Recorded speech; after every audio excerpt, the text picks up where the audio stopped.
What does Little Nightmares 2 Chapter 1 hide from the player behind the scenes and from a game developer's point of view? In this game, we must survive in this twisted, cruel universe once again. However, we'll be playing as a boy named Mono in this second edition. This game in its original state is dark. As such, there's quite a bit of places and things to discover along the way, with stuff being hidden off camera and out of bounds.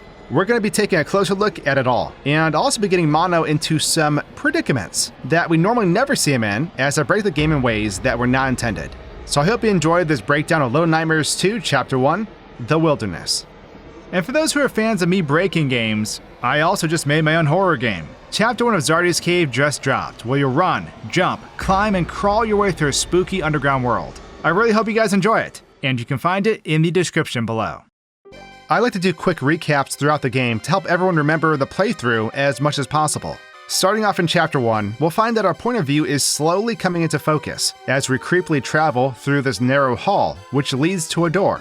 This scene gets intense while we approach the door, but will snap us quickly into the next scene where we find Mono coming too. It's fair to say that we may have just witnessed Mono coming out of this TV. Moving on though, we'll come across some basic obstacles as we make this jump, followed by entering this little underground tunnel we must traverse. This tunnel leads to a horrifying scene where we can see a bunch of larger bodies in a bag dangling from a tree. You can grab on the feet that protrude from the bag, but that's about it.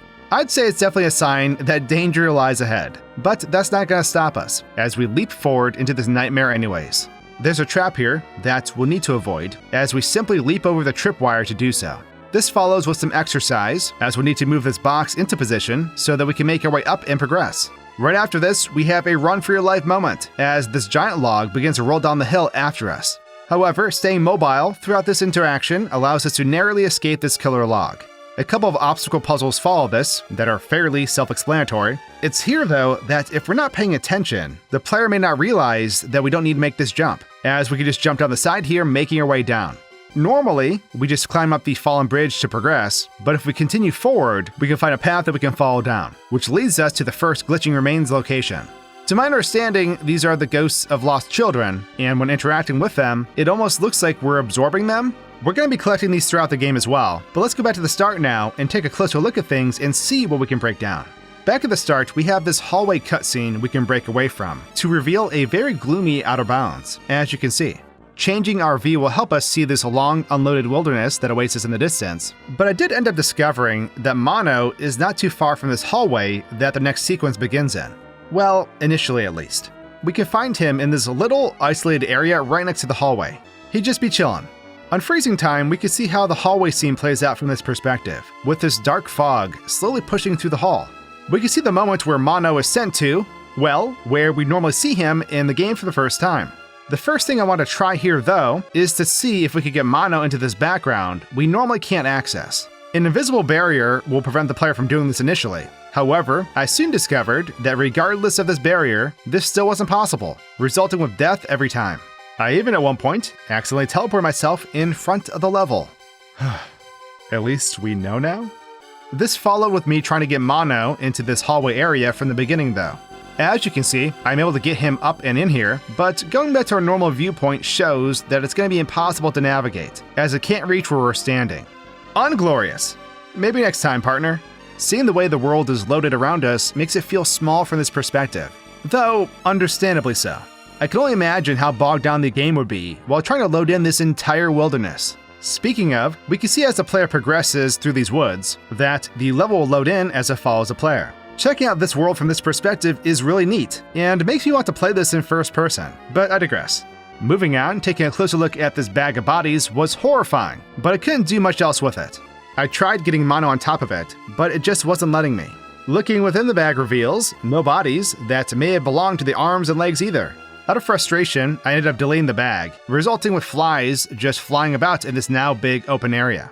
Moving on, I once again tested the limits of Mono, seeing if we could get down into this area that would normally end in death.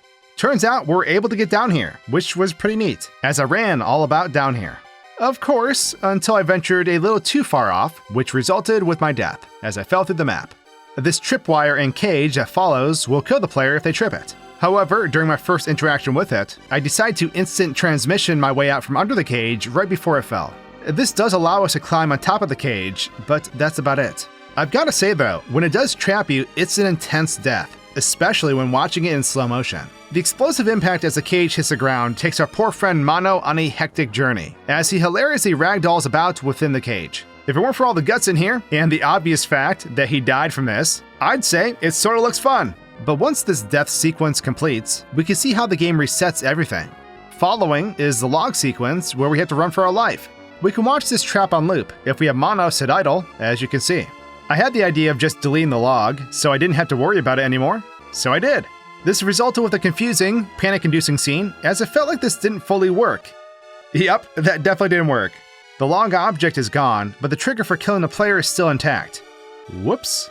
Outside of just running, teleporting behind the log proves to be the only other way to avoid it, allowing us to walk this area. We can't really do anything here though, but here we are. Blanking our way into the next area leads us to the drop, where we must climb down and back up to progress. There's another drop in the background, like from before, but I was more interested in this area where the glitching remains were. There's a body down here that was poorly buried, and I was interested to see whose remains lay here in this shallow grave. Turns out that we'll never know, as all that appears to be buried here is a pair of legs. I suppose it makes sense, seeing that we'd normally never see under this grave anyways. Let's carry on through this chapter though. Pushing on, we'll come across some random shoes, which will end up being our key to progressing, because if we instead decide to just carry on, this happens. Once we utilize the shoe and escape this part, we'll come across some traps that we'll want to avoid. Eventually, we'll be introduced to be able to wield items like so. In this case, a stick, which is clamped in this trap. The player will be able to use the stick to set this trap off that's blocking our way, in turn allowing us to progress. This follows with a log slide that spits us into a leafy scene. Before moving forward from this point though, if the player turns back and goes under the mouth of the hollow tree, they'll find the second glitching remain in here, waiting to be gobbled up. There are traps scattered all throughout this leafy area, so we need to use this stick to set them off. Following this, we'll have to do some more clearing of traps, but with pine cones this time. The area ends with this climb up a tree, where we then jump to safety. At this point, we'll find ourselves approaching a big, not so welcoming house. The open window on the porch is where we need to go as we enter this kitchen that probably smells just as it looks. Opening this fridge will give us the What's in the Box achievement, and as we exit this room, if we hang a right and then another right, we'll end up finding the raccoon cap. Heading through this partially open door though, we'll come downstairs to the sound of a chilling tune. Following the music leads us to this person, who I'm sure most of you know the identity to, but this person seems to be a prisoner as they play the music box. We can't get into this room until we find the axe we need to break the door down. Once acquiring it, we will "Here's Johnny" our way into the room as the prisoner cowers in fear under the table. A cutscene will play out as we enter this room though. Mono will kindly extend a helping hand to the individual, but like a stray cat, they flee in fear. Pursuing them, we need to make our way back upstairs as this individual leads us through this terrifying home. Let's just leave this beautiful family to their lovely dinner and get out of this room quickly. There's a locked door in the following room, which Mono and our new friend need to find the key for now. This follows with some team-based obstacles that we need to achieve in order to find the key, along with stealing this lever from this sleepy grandma. And we can now get this key. Before using it and pushing on though, let's go back and take a closer look at everything we just went through. We can take a peek under the map to see how the net is laid out. The net trap sequence is fast, but watching it in slow motion allows us to appreciate the skill of the hunter's traps. Mono never knew what hit him. From this point of view, we can see how the map has been disappearing behind us as we progress. And I gotta say, it gives a slightly uneasy feeling to observe, even though it's to keep the game running smoothly. It almost feels as if we've reached the halfway point of this forest, just by the looks of it. But I digress. Grabbing our stick and clearing the way leads us to the leafy area, where if we once again go under the map, we can observe the traps and how they're laid out. Going under here though, and taking a closer look, we can see this poor rat that has clearly seen better days. Who's to say if this could have been a friend or foe? It's clear that we'll never find out though. I didn't count how many traps are here, but there are quite a few. And on that note, boop, there we go, no more worries. Underneath us at this point, there are some crows floating in the abyss, but I never figured out exactly what they're for. There are crows in this forest area, so perhaps they get swapped out. We've reached the house now though, and you'll see it is only partially loaded in at this point, as it appears as this broken, unfinished house. Once we make our way through this window and into the kitchen, we'll see that a couple more rooms will load in, including this one with the festive family dinner that's taking place. It appears that someone is a fan of taxidermy, as it's, very apparent.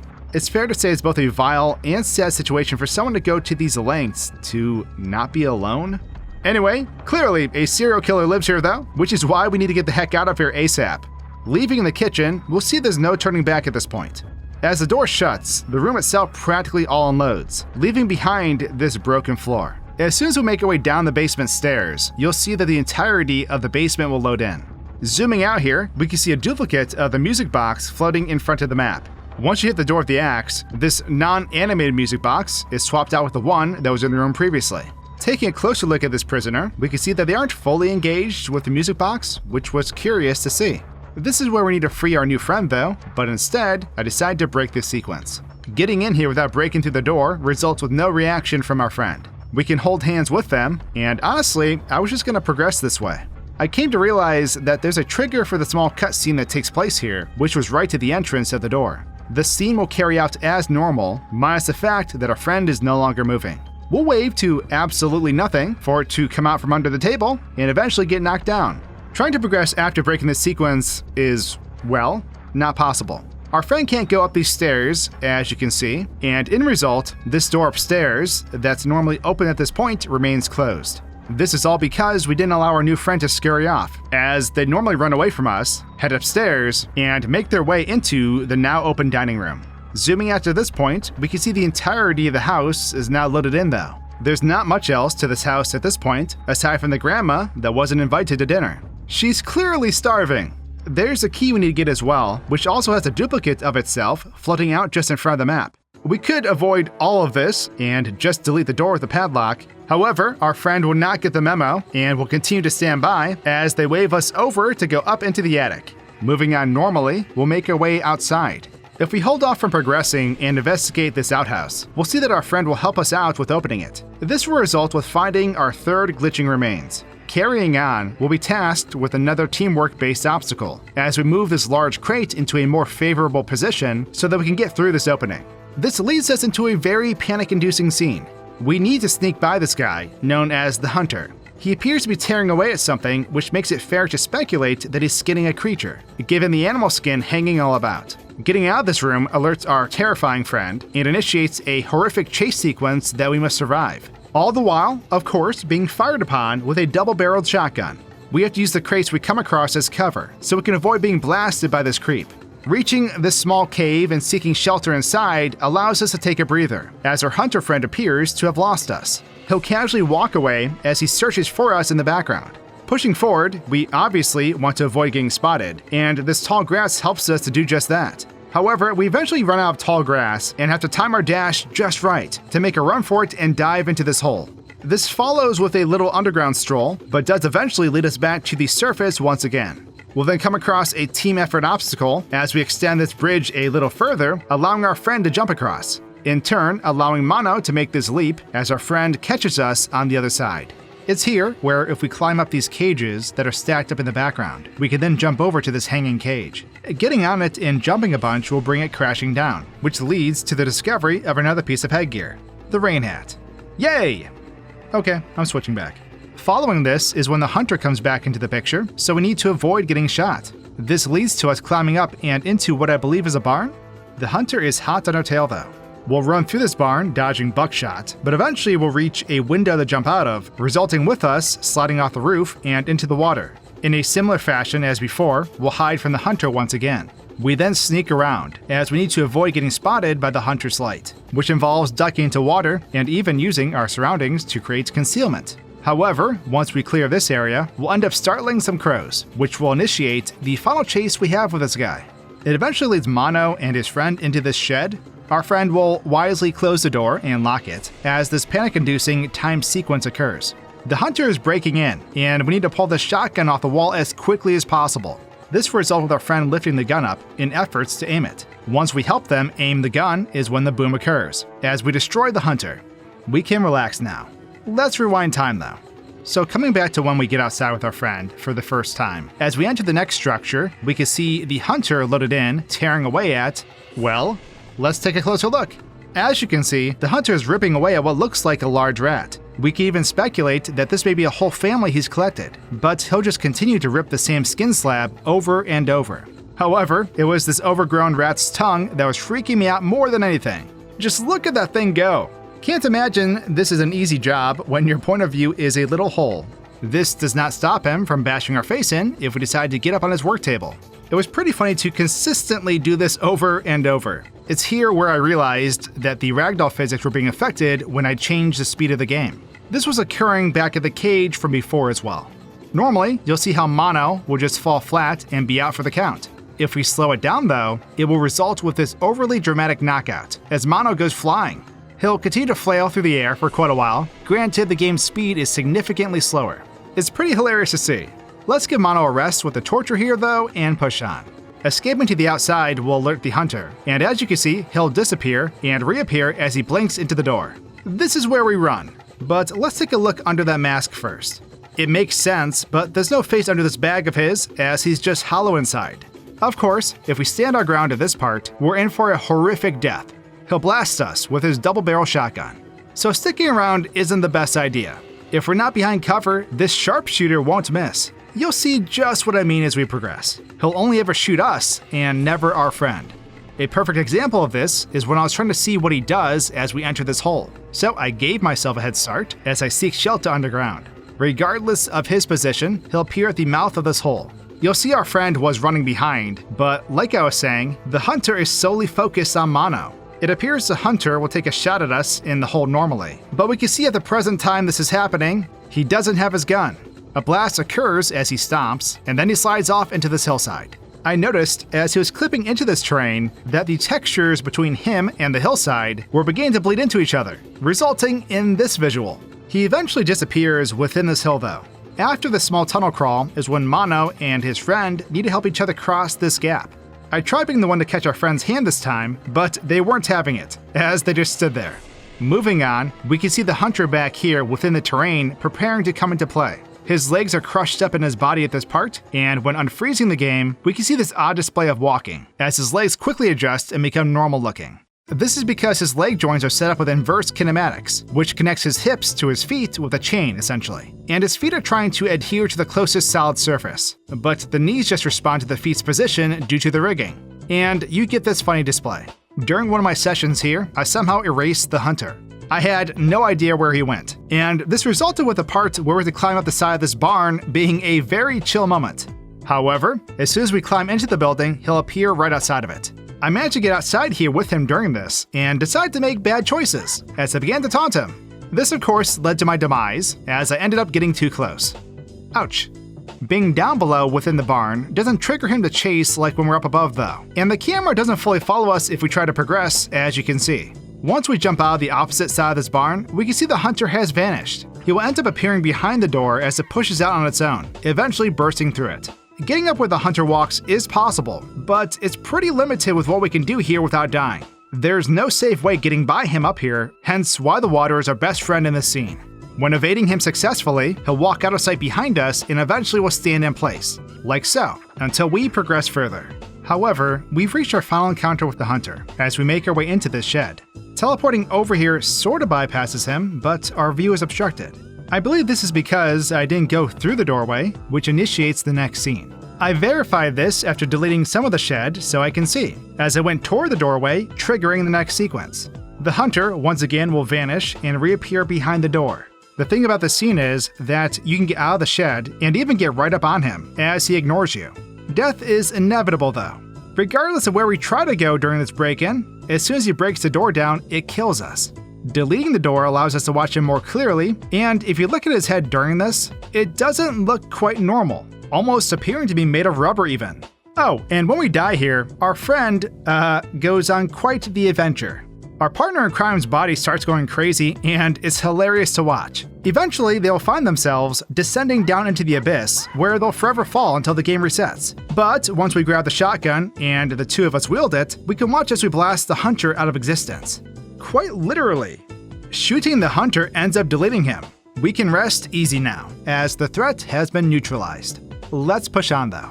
So you should get an achievement once we blow away this hunter, which will follow with this very eerie ride we must make across this large body of water. It's a beautiful transition, if you ask me, as we float along this thick fog. We came from this horrific forest, only to find ourselves approaching a ghostly city.